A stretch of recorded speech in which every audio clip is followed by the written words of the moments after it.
You heard of cars getting 15, 18 miles to the gallon and thinking that was good. Now, we're talking about cars like the Sonic at 35 miles per gallon starting at $16,080. That's with automatic transmission. So, when you start talking about those kind of numbers, you're talking about something that is affordable for a lot of families. Unfortunately, not necessarily every family, but it's affordable for a lot more people. And it's a vehicle that'll last. We now have Chevrolets that last. I mean, I got 178,000 miles on my Luna. Somebody else drove it after that. We got 194,000 miles out of my 2000 Malibu. Somebody's driving that now. I plan to keep my Malibu for at least 200,000 miles. My wife has an Equinox. We plan to keep for at least 200,000 miles. Your first tune-up's at 100,000 miles. So there's a lot of things now that make cars last longer, use less energy in production and in energy to drive it. Yes, Jeff? I was just going to point out, we actually consider converting part of our truck fleet to electric. I mean, there's a couple places in the country where you actually can do conversions, and they vary anywhere between 10 and 20,000 for a conversion on it, depending on the range you want. It goes even higher than that. It's really proportional to batteries. You get from $8,000 to $20,000 for your battery bank, which is substantial. But one of the problems that we ran into is no matter what you do, it's aftermarket.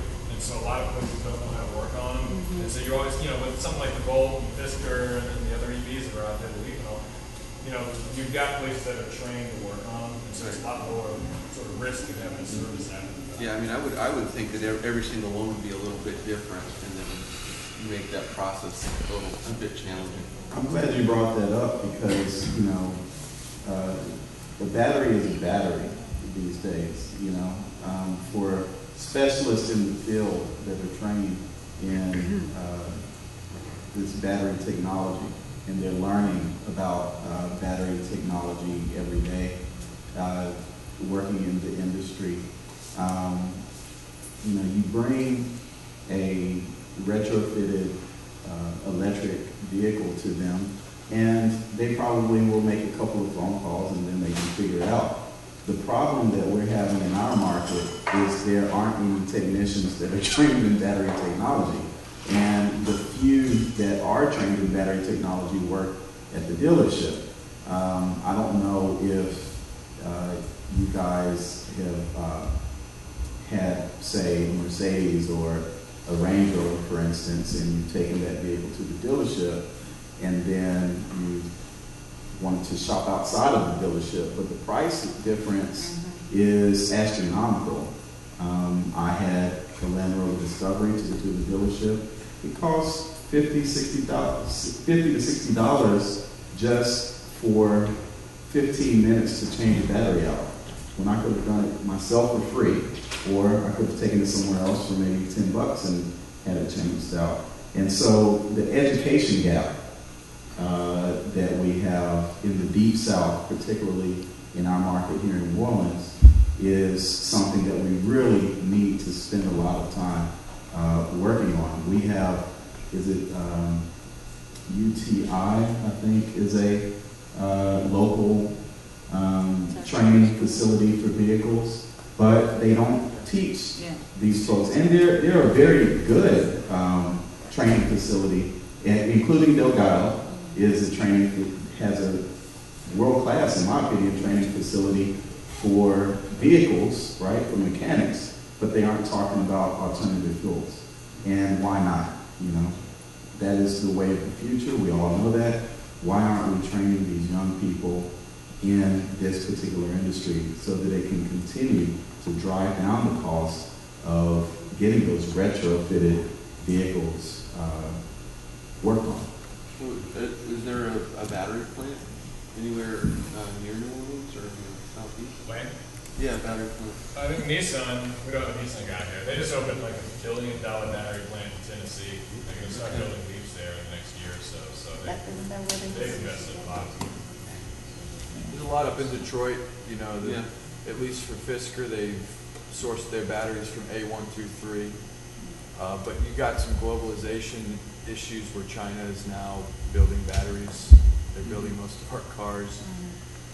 So, they price us out of the market, basically. Does So Fisker build their batteries in, Finland. it's assembled there. There's several major U.S. suppliers. There's other global suppliers. Okay. But the batteries come from A123. And the Volt is, who makes the Volt batteries? Is it, I don't know. okay. I remember that with all of the discussion on the administration bailing out the car companies, that there was a little clip somewhere in there that I remember particularly on electric vehicles and battery technology. And just within that small 1 or 2 year frame of time that the bailout monies were being trickled through, America itself went from manufacturing only 1 or 2% of the world's battery technology to now more than 10% of the world's battery technology. So you're talking, our country has more than quadrupled its capacity to sell battery technology in the world market. And the more we increase that, the more it drives down the cost of that battery technology, which will hopefully drive down the cost of electric vehicles. Yeah, it is everything else. I mean, we all remember VHS and all the others where they started out real expensive and they got cheaper as time went on. That, it became more and more affordable. This gentleman back here had a question earlier. Yeah, so my thing was the reason why people are generally afraid of electric cars is not only the cost, but range, okay? For me, and people I know, they go to visit people, or they might go to, you can't go to Baton Rouge and get back on an electric car, on a strictly electric car. Right. And generally, like, if you could at least go to Atlanta or 500 miles away, you wouldn't mind resting and charging your car to go the next 500 miles. So until a battery can get, an electric car can get about 400 or 500 miles, it's still going to lag a little bit. I don't know how much a gas car can get. I never really measured it, but I imagine about 300 to 400 miles at least. And when that happens, then, and like you say, it's used cars. When you can buy a used Volt Leaf for $4,000 and you don't have to buy another battery in it. You can, they can swap the battery out or something like you're saying, and then you can still get 400 miles. Then we'd be in shape. We wouldn't mind. People will be buying up used electric cars, new ones even, quickly. But the gas car can still get you from here to DC and back. In an emergency, if we got to really leave out, well, a Volt can get further, but because we're not concerned about speed anymore. There's so many speed traps on the highway now. Well, it's interesting going fast. What is the mileage once the car switches over from electric to the electric generation from gasoline? The total range on the Volt is 379 miles, gas and electric combined.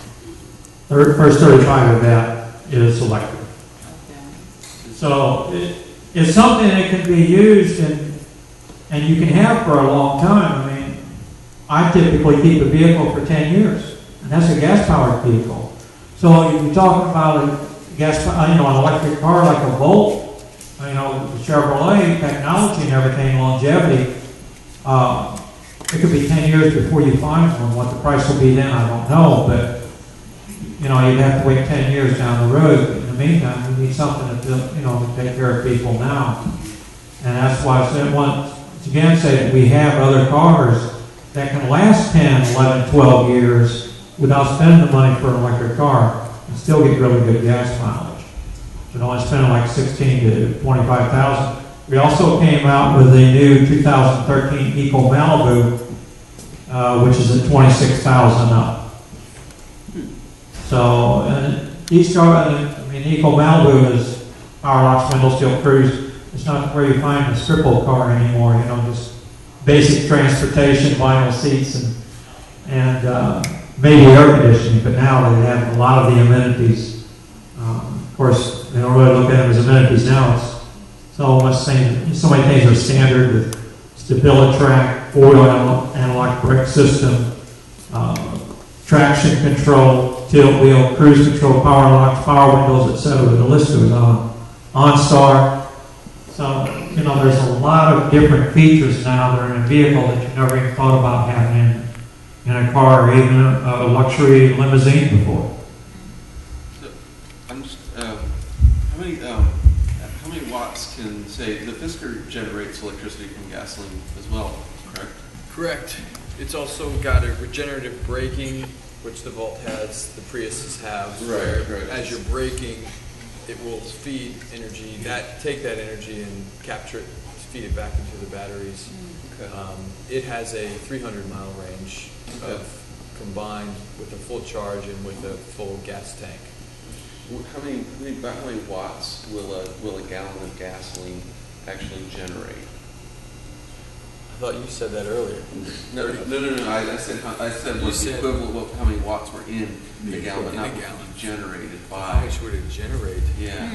The generator, I believe, is a 175 kilowatt hour generator. Mm-hmm.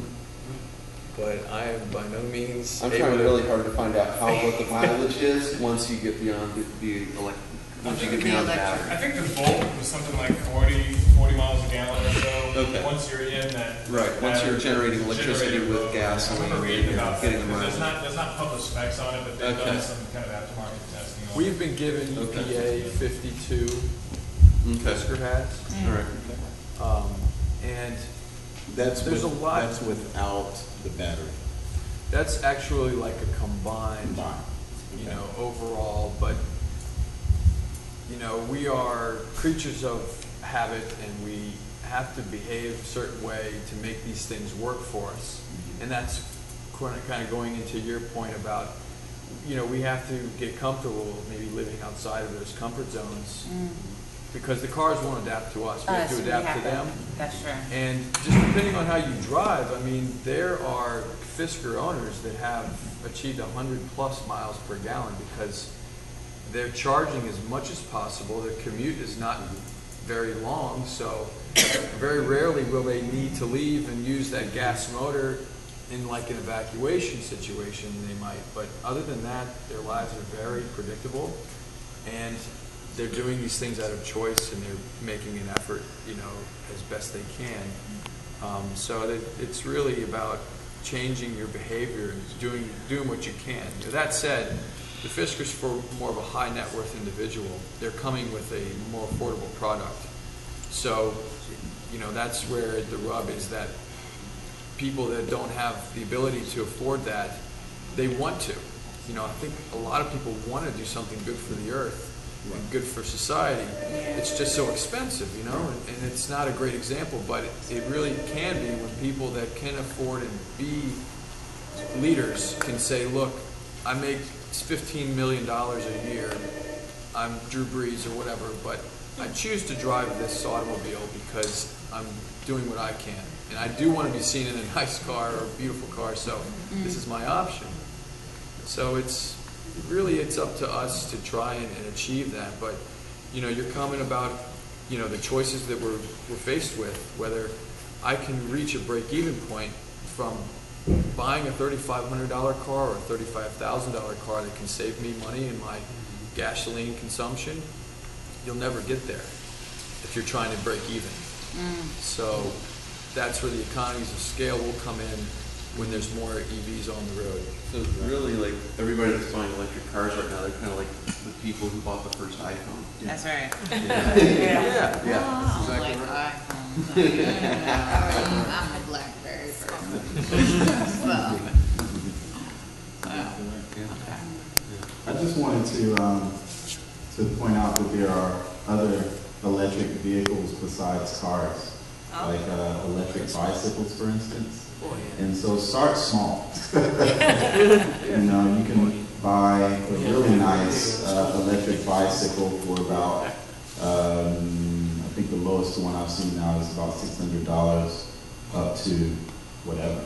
But on average, I've seen electric bicycles for about $900 to $1,000. And with New Orleans moving towards with organizations like Bike Easy and the Regional Planning Commission spending a lot of money on bicycle access and so forth. You know, start small. So does that mean when you get beyond range, you gotta start pedaling? Yeah.